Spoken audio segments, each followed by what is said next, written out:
So bro, मैं वापस आ चुका हूँ एक धमाकेदार अच्छी खबर के साथ, गुड न्यूज़ के साथ कि मेरा फ्री फायर ओपन हो रहा है, जो कि कल तक नहीं हो रहा था।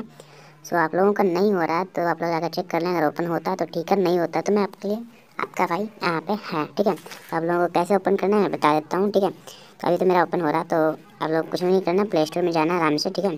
प्ले स्टोर में जाना है तो सर्च करना VPN, ओके। VPN आप कोई सा भी ले सकते हैं, मैं VPN ब्राज़ील यूज़ कर रहा हूँ पर्सनली, ओके। मैं VPN ब्राज़ील कुछ नहीं करना, एक से दो बार आप VPN लगा के खेल लेंगे तो उसके बाद ओपन नॉर्मली ओपन होने लगेगा ऑटोमेटिक, ओके। हर बार लगाने की ज़रूरत नहीं पड़ेगी। सो मैं ले लेता हूँ सिंगापुर 1। एक ऐड चलेगा, ऐड को कट कर देना है, ओके। ऐड को कट कर देना, नॉर्मल कट कर दिया। उसके बाद यहाँ पे देख रहे हैं connect to VPN, connect to selected VPN, okay. इसको कनेक्ट कर लेना, कनेक्ट हो जाएगा। होने के बाद कुछ भी नहीं करना, आपको फ्री फायर ना ओपन कर लेना, ओके। सो आप लोगों का ओपन होना स्टार्ट हो जाएगा, ठीक है। जैसे मेरा अभी ऐसे भी स्टार्ट हो रहा था पहले से भी, मतलब 2 मिनट पहले से मेरा स्टार्ट होना स्टार्ट हो गया है, इसीलिए मैंने रिकॉर्डिंग स्टार्ट